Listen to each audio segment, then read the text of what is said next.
welcome to another Fight of the Night review. This is for the Fight of the Night that happened last night, UFC 276 at the T-Mobile Arena in Las Vegas, Nevada, or Paradise, Nevada. It was in Nevada, and the fight in question was the third fight on the main card. I think there was 5 on the main card, and it was between Robbie Lawler and Bryan Barberena, so I'm going to break it down round by round as best as I can remember it, and I'm going to tell my thoughts at the end. That's always how this goes. Start with round 1, obviously, and it is very much a feely-outy process at first. They're sort of like tempting some stuff. Bryan's the first one to throw anything, really. He throws a really good leg kick, which does make Robbie move his own leg back a little bit, because proving that it was just a really hard calf kick. Then Robbie lands a really good combo to the body, and then from then on, they're pretty much in the pocket the entire time throughout the round. Robbie's landing hell of a great 1-2s. I don't know what the hell I'm saying. He's landing some really good 1-2s that keep Barberena backed up, but Barberena lands some really good counter shots as well. He's able to break out of some of the worst situations in the fight, in the round, rather, and he's still eating some really bad shots, though. Robbie is staying there with him, landing some really good stuff. Bryan is throwing a lot light stuff, however, Robbie's got the damage advantage. And I think there was like a statistic that popped up. We'll actually talk about the end of the round statistic before getting back to talking about the round.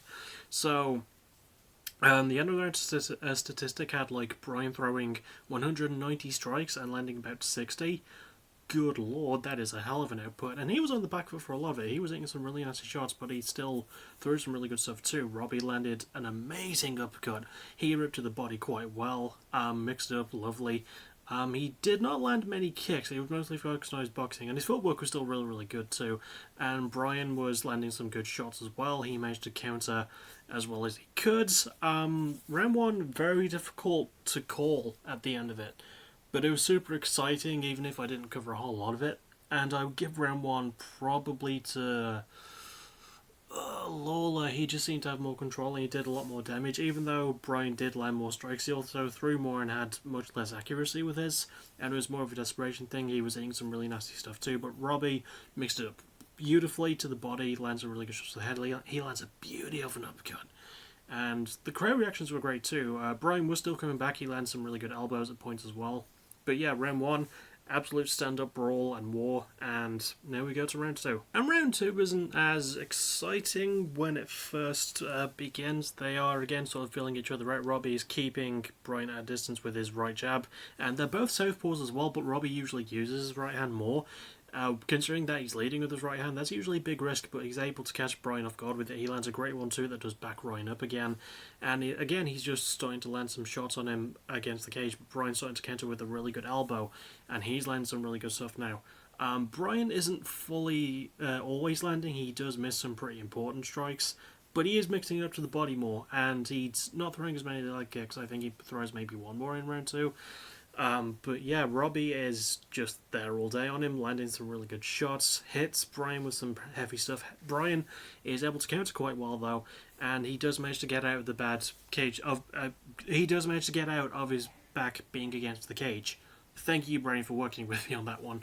And he lands a really good looking left hook that rocks Lawler about halfway through round 2, and Lawler's backed up against the cage now, and Bryan is just staying on him, landing some really good shots, but Robbie, countering wonderfully as he can, lands a great shot to the chin, but again Bryan just hits him hard and keeps him against the cage. And it looks like Robbie's having a bit of trouble getting his hand up to defend himself, and Bryan just keeps blasting him over and over again. And with about 13 seconds left in round 2, he lands enough strikes and does enough damage, eventually after landing the big enough shots, for the referee to step in and end the fight, giving Bryan the win by TKO. So, now we have to talk about the results, even though I didn't do a great job talking about the fight. So, I don't fully disagree with the result. I think Robbie had taken a lot of damage by the point, and he was obviously quite wobbly at that juncture as well, after he ate that nasty left from Bryan. Bryan was a lot better than I think people were giving him credit for in this fight. He was landing, again, a lot of strikes, but, he was throwing a lot of strikes. He wasn't landing so many. But when he landed the most important ones in round 2, after weathering the storm in round 1, considering how well Robbie was rolling with the punches and deflecting and dodging and blocking, he did eat some nasty shots in round 2, and he left his head out in the open too much. And I think Bryan absolutely did enough to earn the win, because he went through a lot of shit in round 1. But absolutely phenomenal fight. I think this is a potential top 10 maker, maybe. A lot more did happen in this fight than the last two 5-round Fight of the Nights. That's like 50 minutes in total where not much happened. But a lot more happened in this one. And the only slight I have against it is that it didn't go longer. I would have loved to have seen this go to the third round, maybe, but it was an incredible fight. Round 2 was a bit more uneven, but round 1 was an absolute barnstormer of a round. Round 2 did have some really great moments as well, especially with Bryan coming back in the end.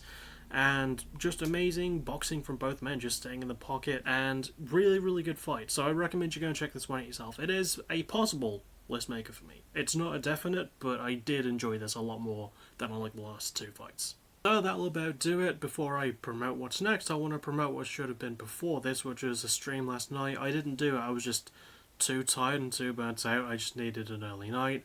I got a relatively early night, you know, got enough sleep, so I will be streaming tonight though, more Psychonauts 2 to make up for last night, and then next video see me for will be part 2 of the backtracking show finale for Dinosaur Jr. And I also have to set up the return card, well not the return card, the next episode card for PPW vs AEW with my booking cancelled, so expect that on Tuesday night, not the card, the actual stream, when that is available and ready to go.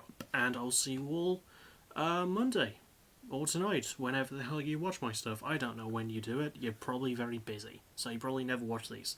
But in case you do, you should be familiar with the sign-off as always. Thank you for watching. You're awesome. Bye-bye.